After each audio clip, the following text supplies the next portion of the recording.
اعوذ باللہ من الشیطان الرجیم بسم اللہ الرحمن الرحیم رب اشرح لی صدری ویسر لی امری واحلل عقدۃ من لسانی یفقہوا قولی آمین یا رب العالمین۔ آج کی پہلی آیت میں حواریوں سے خطاب ہے۔ حواری حضرت عیسیٰ کے جو مخلص ساتھی تھے ان کو حواری کہتے ہیں، جیسے آپ صلی اللہ علیہ وآلہ وسلم کے ساتھیوں کو صحابہ کہتے ہیں، اس طرح ان کے ساتھیوں کو حواری کہتے ہیں۔ ان کو حواری کہنے کی ایک وجہ علماء یہ بیان فرماتے ہیں کہ حواری حور سے مشتق ہے، اور حور کے معنی ہے سفید۔ چونکہ ان کے رنگ بہت سفید تھے تو اس لیے ان کو حواری کہتے تھے۔ دوسری وجہ یہ بیان کرتے ہیں کہ چونکہ وہ دھوبی تھے اور کپڑوں کو دھو کر سفید کرتے تھے، اس لیے بھی ان کو حواری کہا جاتا تھا۔ اور تیسری وجہ یہ بیان کی گئی کہ وہ دل کے بہت صاف تھے، جو ان کے دل میں تھا وہی ان کی زبان پر ہوتا تھا، اور جو زبان پر ہوتا تھا وہ ان کے عمل میں نظر آتا تھا، اس لیے ان کے دل صاف ہونے کی وجہ سے ان کو حواری کہتے تھے۔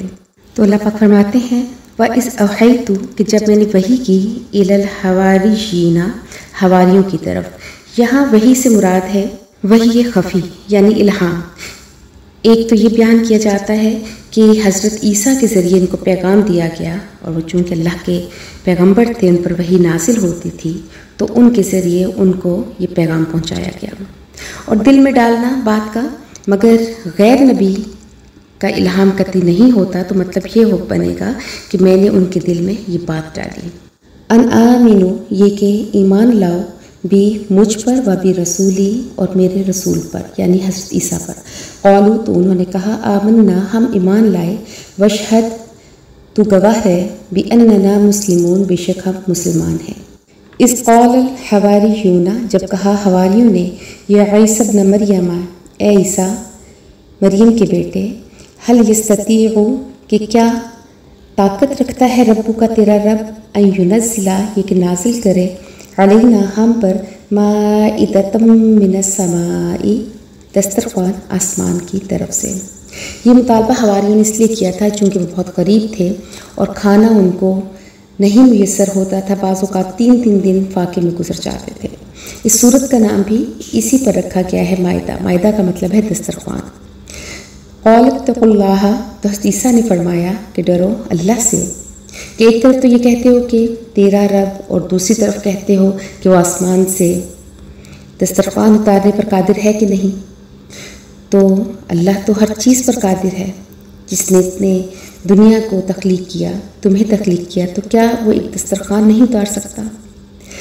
ان کنتم مؤمنین اگر تم ایمان والے ہو۔ قالوا تو حواریوں نے کہا نریدو ہم چاہتے ہیں ان نأکلا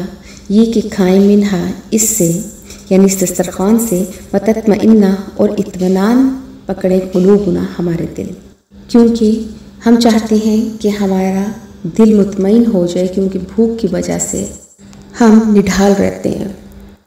ان کا یہ مطالبہ کسی ایمان کی کمی کی وجہ سے نہیں تھا، بلکہ یہ اسی طرح تھا جیسے حضرت ابراہیم کے بارے میں ہم نے سورہ بقرہ میں پڑھا تھا کہ انہوں نے کہا تھا کہ اذ قال ابراہیم ربی ارنی کیف تحیی الموتى قال اولم تؤمن قال بلی ولکن لیطمئن قلبی۔ جب ابراہیم نے علیہ السلام نے اللہ سے کہا کہ آپ مجھے دکھائیں کہ کیسے آپ مردوں کو زندہ کریں گے، تو اللہ پاک نے پوچھا کہ کیا آپ مجھ پر ایمان نہیں رکھتے؟ تو انہوں نے کہا کہ کیوں نہیں، لیکن میں اپنے دل کا اطمینان چاہتا ہوں۔ تو حواریوں نے کہا وَنَعْلَمَ اور ہم جان لیں ان قد صدقتنا کہ تم نے سچ کہا ہے،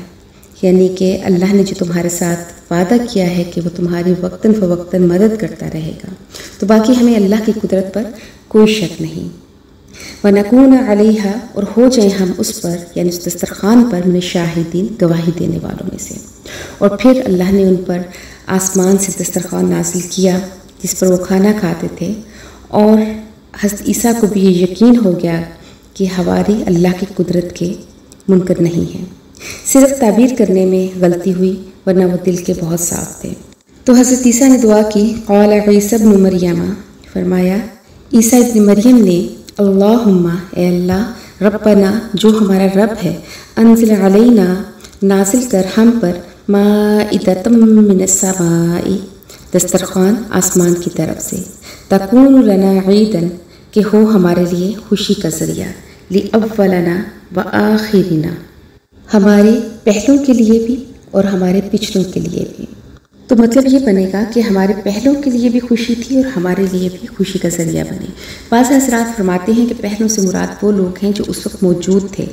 کہ آسمان سے دسترخوان نازل ہوگا، ہم اسے کھائیں گے اور ہمارے لیے خوشی کا ذریعہ ہوگا، اور پچھلوں سے مراد بعد میں آنے والے لوگ ہیں کہ ان کے لیے بھی خوشی کا ذریعہ ہوگا کہ وہ کہیں گے کہ ہمارے بڑوں پر آسمان سے دسترخوان نازل ہوتا تھا اور وہ اس سے کھانا کھاتے تھے۔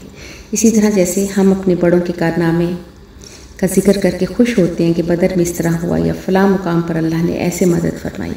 تو حضرت عیسیٰ نے کہا آیتم من کا، اور نشانی ہو تیری طرف سے، ورزقنا، اور تو ہمیں رزق دے، وانت خیر الرازقین، اور تو بہتر روزی دینے والا ہے۔ رزق کھاتے تو تمام لوگ کما کر ہیں، مگر رزق کا خالق صرف اللہ ہے، اللہ کے علاوہ کوئی رزق کا خالق نہیں ہے۔ اور پھر اللہ کا قانون ہے کہ کھلے موضع کے بعد رعایت نہیں ہوتی، اور اگر کوئی شخص پھر اس کی خلاف ورزی کرے تو اللہ کا عذاب نازل ہوتا ہے۔ اسی طرح جیسے حضرت داؤد کے زمانے میں ہفتے کے دن شکار پر پابندی تھی، لیکن انہوں نے اس کی خلاف ورزی کی تو ان کو بندر و خنزیر کی شکل میں تبدیل کیا گیا تھا۔ تو اب یہاں پر بھی اللہ تعالیٰ نے حضرت عیسیٰ کی دعا کو قبول کرنے کے بعد اللہ پاک نے فرمایا قال اللہ، کہا اللہ نے انی منزلھا، کہ میں اتارنے والا ہوں اس کو علیکم تم پر، لیکن شرط یہ ہے کہ فمن یکفر، بس جو کوئی ناشکری کرے گا بعد منکم، اس کے بعد تم میں سے، فانی اعذبہ، پس میں اس کو سزا دوں گا،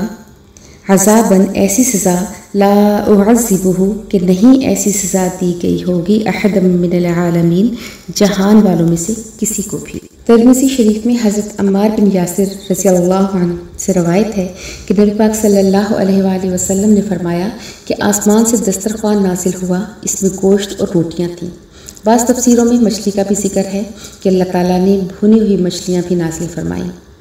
تو اللہ تعالیٰ کی طرف سے یہ پابندی تھی ان پر کہ وقت پر جو کھانا نازل ہوگا، مثلا صبح یا شام کے وقت، تو تم خوب پیٹ بھر کر کھاؤ، لیکن اس کو ذخیرہ نہیں کرنا، یعنی اس کو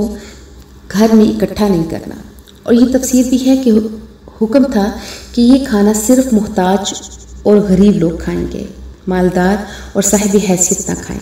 لیکن انہوں نے قانون کی پابندی نہیں کی، اپنے گھر سے بڑے بڑے تھال لے کر آتے، اس میں بھر کر وہ کھانا گھر لے جاتے، اور مالداروں نے بھی اس میں ہی کھانا شروع کر دیا۔ اس طرح یہ لوگ شرائط کی پابندی نہیں کر سکے، اور پھر نتیجہ وہی نکلا کہ جس کی پہلے خبر اللہ تعالیٰ نے دے دی تھی کہ اگر ناشکری کرو گے تو سخت سزا دی جائے گی۔ ترمذی شریف کی روایت میں ہے کہ اللہ تعالیٰ نے انہیں بندر اور خنزیر بنا دیا۔ بوڑھے جن کی تعداد تقریباً 300 کے قریب تھی، ان کو خنزیر کی شکل میں، اور نوجوانوں کو بندر کی شکل میں تبدیل کر دیا۔ حواری سزا کے مستحق اس لیے ٹھہرے کہ انہوں نے اللہ سے وعدہ خلافی کی اور اللہ کی ناشکری کی۔ ہم تک بھی جو رزق پہنچتا ہے اللہ کی طرف سے ہی وہ آتا ہے، یہاں تک کہ ہماری پوری زمین دسترخوان بنی ہوئی ہے، لیکن حواریوں نے آسمان سے اتارنے کا مطالبہ کیا تو ان کو پھر ساتھ سخت تنبیہ بھی کی گئی۔ اس کی وجہ تھی کہ عام حالات میں جو رزق ملتا ہے وہ اسباب کے پردے سے مل رہا ہوتا ہے، جبکہ مومنین مسیح کا مطالبہ یہ تھا کہ اسباب کا پردہ ہٹا کر ان کو رزق دیا جائے، اور یہ چیز اللہ کی سنت کے خلاف ہے، کیونکہ اگر اسباب کا ظاہری پردہ ہٹا دیا جائے تو پھر امتحان کس بات کا؟ حقیقت یہ ہے کہ کھیت سے جتنی فصل پیدا ہوتی ہے، مٹی میں سے جو بھی درخت اور نباتات نکلتی ہیں، یہ بھی ایک اللہ کا معجزہ ہے، ایسے ہی جیسے آسمان سے ڈائریکٹ کھانے کا اترنا۔ لیکن ان واقعات کا معجزہ ہونا ہمیں اس لیے نظر نہیں آتا کہ وہ پردے میں ہو کر ظاہر ہو رہا ہوتا ہے، اور امتحان یہ ہے انسان کا کہ وہ پردے کو پھاڑ کر حقیقت کو دیکھے، وہ زمین میں سے نکلنے والے رزق کو آسمان سے اترنے والے رزق کے روپ میں پالے۔ اور پھر اگر کوئی شخص یہ مطالبہ کرے کہ میں دیکھ کر مانوں گا تو گویا وہ کہہ رہا ہے کہ امتحان سے گزرے بغیر وہ خدا کی رحمت میں داخل ہونا چاہتا ہے،